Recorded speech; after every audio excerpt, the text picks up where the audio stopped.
Mais quel plaisir de vous retrouver. Bienvenue sur les antennes de Radio Territoria et Bâti Radio, 4e date de la tournée régionale du Rhénotour. En attendant le forum Rheno Days qui aura lieu, pour rappel, les 7 et 8 octobre prochains. Ce sera à Paris, porte de Versailles.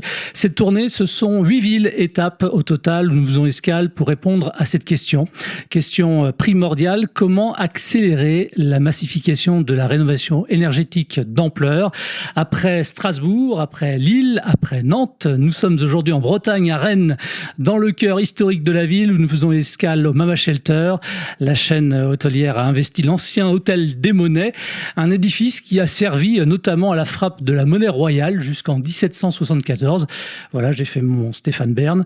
Le programme de ce Rhénotour, c'est une visite des lieux qui vient d'avoir lieu, 3 tables rondes également, mais aussi des interviews avec des acteurs locaux, des professionnels, des organisations, des représentants de la filière, mais aussi des élus. Et d'ailleurs, tout à l'heure, en conclusion de cette escale rennaise, je recevrai sur ce plateau Olivier Dehaze, le vice-président de la métropole rennaise en charge du climat et de l'énergie, également maire d'Assigné.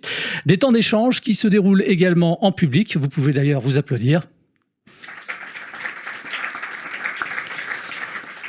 Bienvenue à vous et merci de votre attention. On vous sollicitera d'ailleurs à l'issue de chacune des tables rondes. Si jamais vous avez des questions à poser aux interlocuteurs, elles seront évidemment les bienvenues et on les relaiera.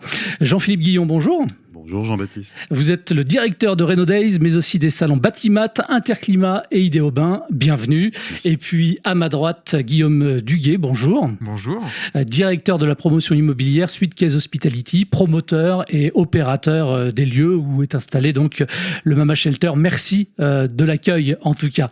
Allez, Jean-Philippe, je commence avec vous. Déjà peut-être la première question, tout simplement. Comment est né le Rhénotour ? Le Rhénotour est né lorsqu'on a fait le bilan du Forum Rheno Days. Donc on a lancé le Forum Rheno Days en 2023. Lui-même avait été pensé pendant l'édition 2022 de Batimat, où on entendait de plus en plus parler des aides publiques. MaPrimeRénov' était en place, mais commençait à se développer. Et donc on a identifié cette opportunité de créer un événement qui n'était pas un salon, mais un forum, la distinction venant que on est sur un événement davantage pédagogique, où on a autant de zones de contenu que d'exposition. Et lorsqu'on a organisé donc ce forum en 2023, la première édition, à cette époque-là, on était uniquement sur le logement. On était poussé par MaPrimeRénov' et on avait eu 2 tiers de visiteurs d'Île-de-France, 1 tiers de visiteurs des territoires. Et donc, lorsqu'on a fait le bilan, on s'est dit que si on voulait avoir davantage d'acteurs des territoires, il nous fallait nous rendre en région. Et c'est comme ça qu'on a eu l'idée de faire cette sorte de délocalisation du contenu du Forum Rheno Days dans un certain nombre de villes. Alors, on s'est limité à 8 grandes villes. Hein. Peut-être qu'à l'avenir, on en fera d'autres.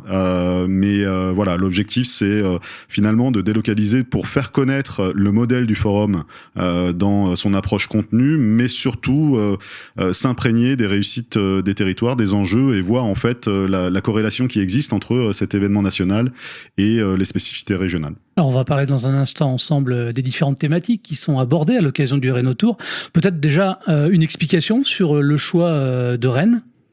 Alors le choix de Rennes, on a choisi chacune des villes en fonction d'un certain nombre de spécificités. On a analysé également la dynamique au niveau de la rénovation énergétique. On a vu que la métropole rennaise et même la Bretagne dans son ensemble était sur un taux supérieur à la moyenne en termes de rénovation énergétique. Donc ça nous a intéressé de venir comprendre pourquoi on en était là. On a vu aussi que il y avait des aides spécifiques qui étaient mises en place par la métropole en complément de MaPrimeRénov'. C'est pas forcément le cas dans toutes les métropoles. Donc dès qu'on a vu ce type de dispositif en place, donc là c'est Éco-Travaux je crois, on vient identifier dans quelle mesure ça participe en fait à cet élan dynamique de rénovation énergétique, et puis son bassin de population et aussi la spécificité de l'évolution de la population dans la métropole rennaise. On a vu qu'il y avait un vieillissement attendu attendu, pas mal de migration aussi qui allait être prévue, moins de jeunes, donc ça veut dire aussi une manière de se loger différente, de se véhiculer, de se déplacer différemment. Donc tout ça, ça peut participer à une source d'information enrichissante pour nous de ce qui se met en place au niveau rénovation énergétique et vie au global en fait dans cette région. Les thématiques maintenant qui sont abordées à l'occasion de chacune de ces dates sur le Rénotour? On retrouve les dynamiques principales qui finalement intéressent la grande majorité des visiteurs d'un événement comme le Forum. Donc les aides publiques, la réglementation, les différents dispositifs, puisque l'édition 2025 qui aura lieu le 7 et 8 octobre prochain a comme spécificité par rapport à la première édition de concerner le bâtiment, donc pas seulement le logement mais également le non résidentiel, donc aussi des informations autour des décrets, notamment du décret tertiaire, des décrets BAX. Ensuite une table ronde sur les solutions performantes, donc avoir des exemples pratiques, des retours d'expérience pour s'inspirer de ce qui fonctionne localement, de ce qui a été réussi localement et qui pourrait, on l'espère, être déployé au niveau national. Et puis une troisième table ronde sur un des enjeux qui nous attend pour les prochaines décennies, la formation, la reconversion, le recrutement. On manque de plus de 150 000 bras ou têtes au niveau de la filière pour accompagner pour atteindre les objectifs de rénovation énergétique qu'on s'est fixés de 300 000 par an jusqu'en 2030 et 700 000 entre 2030 et 2050. Et ça pourrait même s'accélérer, passer à 600 000 en 2030 si on considère les départs en retraite. Donc il y a un vrai enjeu de formation, de recrutement, et ce sera la troisième table ronde. Merci, je reviens vers vous tout à l'heure. Guillaume Duguet, je rappelle donc, vous êtes directeur de la promotion immobilière Suitecase Hospitality, le promoteur des lieux, vous êtes également opérateur des lieux qui nous accueillent. Ça a été quoi finalement le fil conducteur de ce projet qui, je crois, a été lancé il y a maintenant quasiment 10 ans avec un dépôt de permis construit en 2017, c'est ça? Quelles ont été les différentes étapes finalement? Les différentes étapes, on a commencé par une inspection des lieux et puis très rapidement, on s'est dit qu'il fallait mettre une grue sur le chantier pour lancer et amorcer la dynamique, sans quoi on n'aurait pas avancé sur le chantier. On a découvert des contraintes. D'habitude, on conçoit un projet et puis après on le réalise. Là, on l'a réalisé en même temps qu'on l'a découvert, mais sans ça, il serait peut-être pas sorti de terre. Ok, donc ouais, des contraintes, on pense à quoi notamment? Contrainte, c'est comme une grosse pelote de laine que vous avez qui est tout emmêlée et faut réussir à tirer les ficelles au fur et à mesure pour que la pelote elle se défasse. Et on va parler de contraintes urbanistiques, on va parler de contraintes ABF, ouais. Thermiques, réglementaires, sécuritaires. Et de construction, ni plus ni moins, de revenir sur des essentiels ou des choses qu'on ne savait plus faire. Refaire des pans de bois, refaire de la plâtrerie classique, où très peu d'entreprises le réalisent aujourd'hui. Donc, c'est de retrouver un bassin et des entreprises locales qui ont pu répondre à ces attentes. Et justement, puisqu'on parle des contraintes, on peut un petit peu continuer là-dessus, et notamment avec les architectes des bâtiments de France, ABF, que vous citiez à l'instant. Ça a eu quelles répercussions, par exemple, notamment sur le choix des matériaux, les fenêtres, les menuiseries? Alors, je ne sais pas si je dirais contrainte avec les ABF. Ça a été un jeu d'échange, pas de négociation parce que c'est pas le bon terme, mais d'échange. Et puis, on a appris en fait. On a beaucoup appris et en fait, il y a beaucoup de bon sens dans ce que nous ont demandé les ABF.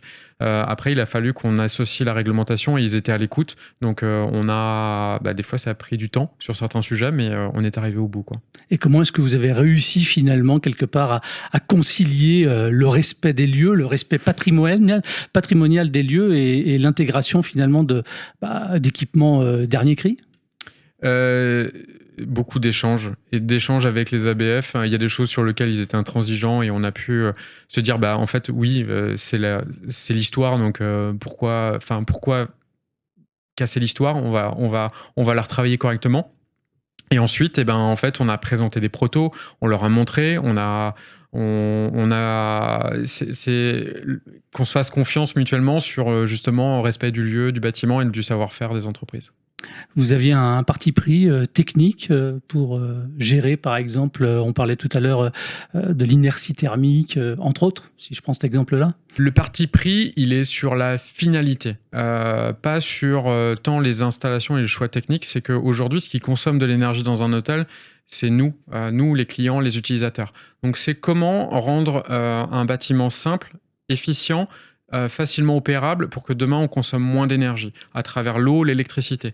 C'est combien de fois vous rentrez dans une chambre, vous êtes obligé de faire le tour pour aller éteindre toutes les lumières. Donc c'est de revenir à des basiques. Alors aujourd'hui, je reviens moi sur mettre le bouton, l'interrupteur de la R5 que vous avez sur le capot qui va éteindre, allumer la lumière générale. Et puis vous pouvez éteindre toutes les lumières depuis votre tête de lit, mais pas d'un côté, des deux côtés. Parce que la parité veut qu'on puisse aussi avoir chacun ses interrupteurs. C'est pourquoi lui, il n'a pas une prise et pas moi. Ouais. Et voilà, c'est un jeu d'équilibre. Pourquoi finalement le choix de ce lieu emblématique? C'était quoi l'intérêt pour vous dans votre stratégie quelque part de développement aussi? C'est pas rationnel, on va dire. C'est un coup de cœur, je pense. Ouais. C'est un coup de cœur, c'est un bâtiment emblématique. Il parlait aux Rennais. Il avait subi un peu avec sa boîte en verre au moment du dépôt du permis de construire. Donc, c'était un challenge. Je pense qu'au fond, c'était plutôt une notion de challenge que vraiment une notion de il faut qu'on ait ce projet, il faut qu'on le réalise. C'était plutôt un challenge. Et aujourd'hui, ouais, on en est content parce qu'il y a eu, à travers l'humain, aujourd'hui, on a réussi à sortir un beau projet. Ouais. Et justement, c'est quoi le retour d'expérience? Vous venez d'en parler, mais de vos clients aussi, quelque part? Le retour client, alors il est plutôt lié à la finalité sur l'élément décoratif, c'est ce que les gens retiennent. Maintenant, c'est plutôt, si on parle des équipes qui ont œuvré, ils étaient là, tous présents à la fin, le jour de la livraison, avec tous les acteurs, avec Vincent, Jean-Paul, Legendre, et avec qui on a partagé et communié ensemble. Et je pense que c'était la plus belle réussite, c'était un travail collectif. On ne l'aurait pas fait tout seul, et c'est des centaines d'ouvriers qui ont travaillé sur ce chantier. Jean-Philippe, qu'est-ce que vous pensez des lieux puisque vous avez fait la visite? Ah bah j'ai la chance en plus d'y résider ce soir, donc merci pour ce très beau chantier. J'étais assez impressionné quand je suis arrivé, Ouais. pour être honnête, je m'attendais pas à trouver ces installations à l'intérieur quand on arrive et qu'on voit la bâtisse de l'extérieur. Et c'est un ensemble en fait. Ce qui m'a marqué, c'est que tout a été pensé dans une logique d'ensemble. Donc c'est ce qu'on a essayé de chercher dans cette tournée, de trouver systématiquement des lieux assez emblématiques qui collent pas seulement à la thématique de la rénovation énergétique, même si on l'a évoqué, il y a pas mal de choses qui ont été mises en place pour aussi économiser l'énergie, mais finalement aujourd'hui on parle de rénovation énergétique, demain on va arrêter de parler de rénovation énergétique, on va davantage évoquer lieu de vie et lieu de travail quand on parlera du logement et du tertiaire, et amélioration de la qualité de vie, l'amélioration de la qualité de vie chez soi, l'amélioration de la qualité de vie au travail. Et là, on est vraiment sur un produit, sur un lieu qui répond complètement à ça. Et chacun des lieux qu'on a choisis pour la tournée répond à cette problématique-là. On était dans une école dédiée à l'immobilier il y a 2 semaines, qui forme en fait ceux qui demain vont être confrontés aux enjeux de la rénovation énergétique. Voilà, la semaine dernière, on était sur un lieu où cohabitaient construction, rénovation, pareil, réhabilitation. Donc, on essaye à chaque fois de trouver un bel exemple d'illustration de la richesse de cette filière. Et je rebondis sur le fait que le succès est avant toute chose venu par la bonne cohabitation de tous les métiers. La rénovation énergétique, c'est aussi une cohabitation de différents métiers avec la rénovation d'ampleur. Et c'est un des enjeux aussi de réussir à faire cohabiter tous ces différents corps de métier. Donc voilà ce que je peux vous dire sur le lieu et sur le ressenti que j'ai eu quand je suis arrivé ici. Guillaume, sur un tel lieu, qu'est-ce qu'on a mis en place justement pour la réduction d'économie d'énergie? Sur la réduction de consommation d'énergie, on va travailler sur des interrupteurs centraux à l'entrée, des optimisateurs de consommation d'eau, parce que c'est la finalité, ce qu'on évoquait, c'est vraiment l'utilisateur qui va lui consommer le plus d'énergie dans l'établissement. On est en pleine réflexion et on a poussé aussi certaines enseignes à retirer tout ce qu'on appelle des mini-bars. Aujourd'hui, c'est ce qui consomme le plus dans une chambre, il faut le savoir.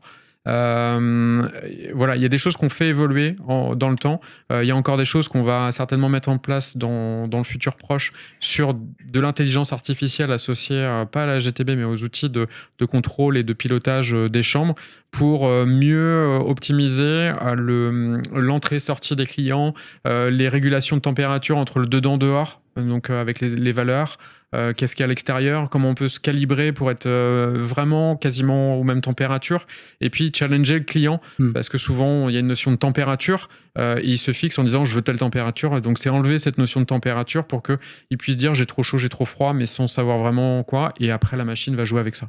Et le client, il n'a rien dit sur la suppression du minibar? Bah... Non, en fait, quand vous faites le retour d'expérience et les machines à café, c'est pareil. En fait, il y en aura toujours qui vont dire ah oui, mais c'était mieux avant. Bah oui, mais en fait, il faut faire évoluer les choses en fait. Et la plupart des mini-bars, vous allez dans un hôtel, si vous les essayez, ils sont HS, donc ça n'a pas d'intérêt. Merci beaucoup, Guillaume. Une toute dernière question, Jean-Philippe. Qu'est-ce que vous espérez finalement en termes de remontée pour le Forum Reno Days de ces Reno Tours?